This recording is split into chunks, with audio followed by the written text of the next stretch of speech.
Olá, bem-vindas, bem-vindos. O nosso encontro de hoje vai tratar de um conceito que, se você já notou ali atrás, vai lhe interessar. Quando eu quero dizer que eu aprendo, o verbo aprender, quando eu capto alguma coisa, to learn, eu entendo, eu aprendo, eu capto, eu ensino, inclusive. E aí eu tenho uma habilidade, uma ability, learn ability, ou seja, uma habilidade de mudar coisas que eu tenho na cabeça, uma habilidade de transformar alguma coisa em mim, uma habilidade de ver adiante, a habilidade de continuar aprendendo. Hoje você vai notar que esse é um conceito fundamental. Eu espero poder demonstrar nesse encontro aqui que isto é um grande desafio, um desafio contemporâneo para que nós possamos nos inserir mais, melhor, de forma mais produtiva e, acima de tudo, mais protagonistas na história desse mundo contemporâneo. Primeiro vamos lembrar aquilo que para mim faz bastante tempo, mas está presente na nossa memória. O que é o mundo tradicional. O mundo que eu fiz escola há mais de 40 anos era um mundo onde havia um conteúdo. Esse conteúdo tinha que ser passado, pronomes de tratamento. Vossa Excelência, Vossa Reverendíssima, Senhor, Senhora, Senhorita. Esse mundo tinha conteúdo fixo. Quanto mais eu soubesse desse conteúdo fixo, melhor aluno eu seria. Quanto mais eu devolvesse ao professor esse conteúdo, quanto mais eu soubesse rapidamente a tabuada, os números primos, a área do triângulo, a função da mitocôndria, quanto mais eu soubesse diferenciar os animais de acordo com as famílias e os gêneros, melhor aluno eu seria. Uma pessoa culta dominava uma grande quantidade de informações. Claro que informação é fundamental, claro que uma pessoa culta tem informações, mas eu quero mostrar que esse modelo de conhecimento, ele tinha sentido em determinado momento e ele perdeu sentido. O que havia de dominante? Educar era transmitir. Educar era levar pessoas a receberem e a devolverem informações. Olha, ele já domina as regras de acentuação. Ele já sabe que são acentuadas todas as proparoxítonas. São acentuadas as paroxítonas em L, N, R, X, US e PS. Olha que menino estudioso. Ele já sabe dividir bem as sílabas, já sabe a diferença entre dígrafo, encontros consonantais, ditongos e tritongos. Ele sabe dar exemplo de tritongo. Diga aí, meu filho, um exemplo de tritongo. Paraguai. Que menino brilhante. Que menino exemplar. Ele sabe coisas. Quanto mais ele souber e devolver, mais inteligente, aplicado e culto ele é. Bem, gente, informação continua sendo fundamental. Conhecimento envolve informação, conhecimento envolve dados. Eu jamais imaginaria ir a um médico e dizer ao médico que eu tenho uma certa dor no fígado, ou no baço, ou no estômago, e o médico abrir um livro para procurar onde fica o fígado, onde fica o baço, onde fica o estômago. Eu espero que o médico saiba de cor e, pela sua prática, tais informações. A grande questão não é atacar a informação, o dado positivo. Não é atacar aquela avaliação que dizia identifique 3 causas da Segunda Guerra Mundial. A minha questão aqui é pensar que o saber era cumulativo. E a repetição desse saber era algo que trazia luzes para as pessoas. Alguém culto era alguém que tinha grande quantidade de saber acumulado, como se o saber fosse fixo. Então eu pudesse medir. Fulano é muito culto, ele tem um domínio de 80% do saber humano. Fulano é médio culto, tem um domínio de 50%. Fulano é inculto, ele tem 0%. Ou seja, o saber era cumulativo, o saber era uma capacidade que as pessoas tinham de reproduzir. O saber era uma capacidade de traduzir dados para a pergunta formulada. Envolvia os patamares iniciais de todas as coisas. Quanto mais adiantado fosse alguém, quanto mais soubesse, mais teria respostas às perguntas. Como eu faço cálculos complexos? Como eu calculo números imaginários, números fora do padrão? Ora, eu tenho mais saber acumulado que você. Quanto mais eu soubesse, melhor eu era. O que era um aluno mais adiantado? O que era um professor em relação aos alunos? O que era um engenheiro em relação a alguém que fosse um técnico apenas? Era alguém que tinha maior quantidade de informações. Bom, isso continua valendo. Espera-se que no seu campo específico, o músico profissional ou professor de piano saiba mais sobre o teclado, as notas e as regras musicais do que o aluno iniciante. Mas eu quero promover aqui uma reflexão a partir de uma obra de um sociólogo, nascido na Polônia e depois residente quase a vida inteira na Inglaterra, o falecido Zygmunt Bauman, que morreu há 4 anos, e Bauman era um homem que falava dessa metáfora de um mundo líquido. As regras foram mudadas. As regras foram mudadas porque a partir de agora nós passamos a pensar em um saber que não tem mais forma definida. A partir de agora nós passamos a pensar em um saber que se transforma a todo instante, mas não apenas na quantidade. Eu não estou dizendo, eu não estou insistindo, eu não estou falando que nós devemos, nesse caso, saber menos. Nós vamos falar de um saber diferente, de uma capacidade de saber diferente. Bauman, apesar de ser uma pessoa que muito tardiamente, só na década final de vida, nos 15 anos finais de vida, aprendeu muito sobre internet e outras coisas, Bauman produziu muito sobre isso. Produziu muito sobre esse mundo de informações, de dados em rede, de vidas em rede, de redes sociais. Produziu muito sobre nossas formas de compartilhar informações. E eu quero trazer à tona 2 palavras, 2 acrósticos, 2 abreviaturas. VUCA surgiu nos Estados Unidos há quase 4 décadas, quando no contexto ainda da Guerra Fria se falava de um mundo que tinha como marca uma complexidade, uma volatilidade, ou seja, uma capacidade de sair dos seus limites, um mundo que era muito complexo, que era incerto, esse U em inglês do incerto, para nós com I. Esse mundo VUCA-VICA dominava o final do século XX. Podemos dizer que entre 1985 até o ano passado, a palavra VUCA era muito útil, porque o mundo era muito volátil. O mundo tinha aumentado enormemente a sua capacidade de produzir conhecimento, ele era cada vez mais complexo. Exemplo de mundo VUCA. Alguém que em 1970 abrisse uma loja de produtos eletrônicos precisava ter bons produtos, por preços competitivos, atender bem a seus clientes. Alguém que abrisse essa loja no ano 2000 ia ter que entender da política externa chinesa de exportação de produtos, já que uma parte importante desses produtos teria origem na China. Teria que ter acesso à internet e contato com renovações desses produtos pela internet. Teria que explicar princípios que estão traduzidos originalmente do inglês. O mundo se tornou mais complexo. O mundo se tornou mais difícil de ser captado. Mas no ano passado, alguns americanos acharam que no contexto da pandemia que se acentuou a partir de março, a palavra VUCA tinha deixado de significar algo tão importante. Nós precisávamos de algo ainda mais rápido.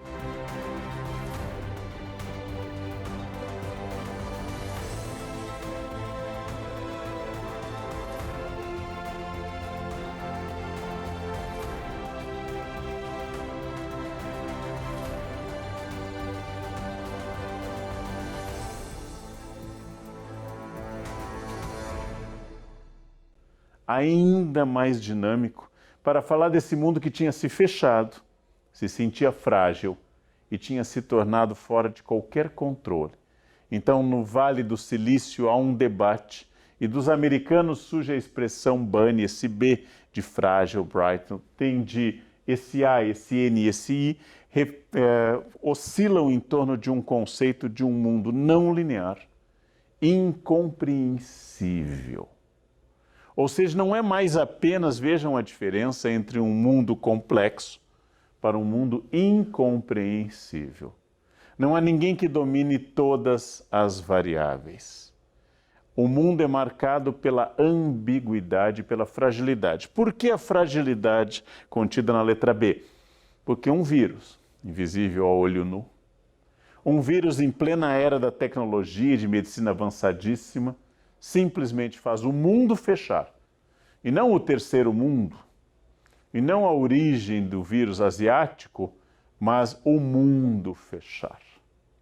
Todos os países tiveram formas de limitação de circulação, tiveram suas interferências econômicas e políticas. O mundo é frágil. O mundo tem uma marca de ambiguidade não linear, mas o mundo é incompreensível. Então, de fato, não existem mais aqueles grandes sistemas que marcavam, por exemplo, a primeira modernidade.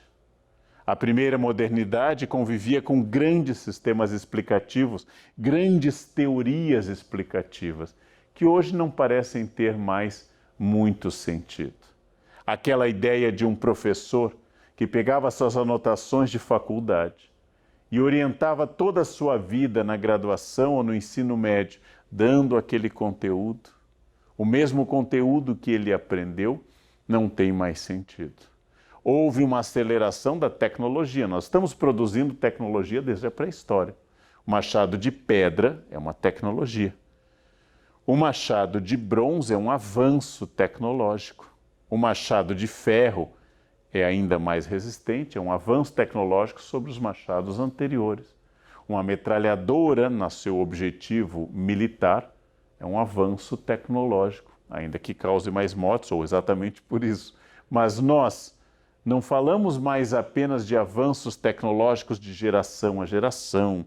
Não falamos mais de avanços tecnológicos de que no tempo do meu avô era assim e hoje não é. Quase todos os grandes produtos que hoje nós utilizamos têm no máximo 15 anos. Quase todos os produtos que inovaram o final do século XX, quase todos os produtos que impactaram o final do século XX e o início do século XXI, sofreram um processo de aceleração enorme. Tudo aquilo que eu precisava comprar antes estão reunidos num dos marcos que faz a aceleração de VUCA para BANI, num dos marcos importantíssimos, e esse marco se chama telefones celulares inteligentes, smartphones, que promove, em primeiro lugar, a reunião de muitas máquinas em uma só. Mas, em segundo lugar, que tornam cada pessoa, tendo rede, tendo bateria e tendo seu smartphone, vai ter uma conexão com o saber humano acumulado. Isso é uma revolução. Isso é uma revolução quanto à recepção do conhecimento, isso é uma revolução quanto ao uso do conhecimento, isso é uma revolução quanto à produção do conhecimento. O mundo mudou completamente. O marco, ou seja, como se escolhesse assim a queda da Bastilha, 14 de julho de 1789, para iniciar a Idade Contemporânea. Como se eu escolhesse, por exemplo, a queda de Constantinopla, 1453, ou, se eu preferir, a Reforma Protestante, 1517, como marcos, para dizer que a Idade Média acabou e começou a Idade Moderna. Se eu tivesse que escolher um marco do mundo BANI, eu tenho dois fatos. Um tecnológico, e que é anterior à própria sigla, alguns anos anterior, que é o surgimento de smartphones. E o outro marco é de ordem epidemiológica, médica, sanitária, que é a pandemia. A pandemia acelerou processos. Exemplo, todo mundo que está aqui acompanhando já devia ter feito alguma reunião virtual antes da pandemia. Eu já tinha feito dezenas de reuniões virtuais. Você falava com pessoas pela tela do celular ou até por um sistema de reunião virtual, por algum software, algum programa de reunião virtual. Acontece que a pandemia reduziu todas as sessões virtuais. Quase todo mundo já havia feito, por exemplo, uma aula gravada ou em um CD ou através da internet. Eis que num curto período, a partir do ano passado para esse, nós demos um salto muito grande e esse salto significou uma coisa muito importante. Nós passamos a pensar abertamente, de forma absolutamente natural, que o mundo virou virtual. Que eu tenho contatos virtuais, visitas virtuais, aulas virtuais. Há uma geração que já não terá, talvez, a capacidade de distinção entre o real, presencial e o virtual. Há uma geração que não vai mais fazer essa reunião de espaço-tempo que era típico da história e da espécie humana antes. Eu estou conversando com você nesse espaço, aqui e agora. O aqui e agora se fundiam, o aqui e agora se separaram, porque você está nesse momento vendo uma aula que foi gravada, talvez antes, bem antes de você ter acessado essa aula. E você vai ver e rever e estabelecer um contato com um conteúdo contemporâneo de uma pessoa que está gravando distante de você e que vai dialogar com você. E estando você em Macapá, estando você em Boa Vista, estando você na ilha de Fernando de Noronha ou em São Paulo, você vai ter acesso, eliminando a questão do espaço como obstáculo e atualizando a questão do tempo para um presente contínuo que eu vou começar cada vez mais a descobrir, a perceber que esse presente contínuo, ele elimina a ideia de um passado. Por isso há confusões na internet. Muitas vezes alguém acessa alguma coisa e não vê que a data daquilo tem 10 anos ou tem 5 anos. Por isso que há problemas. Antigamente uma criança sofria bullying em uma escola, porque foi acusada injustamente, talvez, por alguma coisa. Essa criança mudava de escola. E ao mudar de escola, eliminava o bullying, porque a nova escola não sabia disso. Hoje, o que estiver na internet pertence ao campo da perenidade. O que estiver na internet é perene, é permanente. E é muito curioso, porque a internet é o campo do efêmero. A internet é o campo da passagem. A internet é o campo em que tudo tem que ser atualizado rapidamente, diariamente. Mas quando as pessoas vão aos seus sites de busca, percebem que aquele político que acaba de dizer que é contra a corrupção foi acusado de corrupção há 10 anos. Percebem que aquele paladino da moral que está dizendo lá que é a favor da família, há 5 anos foi acusado de um problema moral grave. Percebe que aquela atriz que disse que jamais trabalharia em tal emissora se viu obrigado a trabalhar na emissora após terminar o contrato com a outra. Percebem-se as contradições. O ser humano sempre foi contraditório. Eu, você, somos contraditórios por sermos humanos. Mas agora, pela internet, você faz uma checagem dessas contradições. Você faz uma atualização do currículo de cada um. Todos nos tornamos escravos de uma internet que registra tudo o que eu quero e o que eu não quero. Quantas celebridades foram derrubadas do seu posto de humildes ou dóceis diante da cena de um maltrato de um funcionário ou de um servidor? Quantas pessoas foram surpreendidas em atitudes ilícitas e quantas também utilizaram a internet para construir cenas recortadas, porque a internet é recorte, internet é seleção de um momento, para apresentar uma face viável, inclusive no seu marketing pessoal, no seu caráter comercial. Bem, eu vou começar a mostrar que não apenas o mundo se acelerou no processo VUCA-BANI, mas eu vou demonstrar também que nós mudamos um paradigma. Não me interessa mais como centro do conhecimento a memória. Não me interessa mais saber de cor, do latim cor, cordis, coração, ou seja, saber de coração, saber de cor, que antigamente se considerava o coração a sede da memória. A inteligência não é mais, quem sabe, a tabuada de cor, a definição, por exemplo, de plantas monocotiledôneas, ou onde se localiza, por exemplo, Vladivostok. A inteligência não está mais na quantidade de informações, já que tendo um celular na mão conectado, tudo isso pode ser imediatamente acessado, verificado e com uma enorme quantidade de informações. Então a memória está perdendo lugar, a memória está perdendo o protagonismo que ela tinha outrora, e nós estamos cada vez mais pensando em mecanismos de elaboração autônoma de conteúdo, de senso crítico. Mudou o paradigma para criação, mudou o paradigma para autonomia e criatividade. Mudou o paradigma de mercado para uma questão, um produto, que talvez a gente não tenha muita consciência direta. O principal produto hoje é a sua capacidade de capilarização do seu site, do seu blog, da sua página de rede social.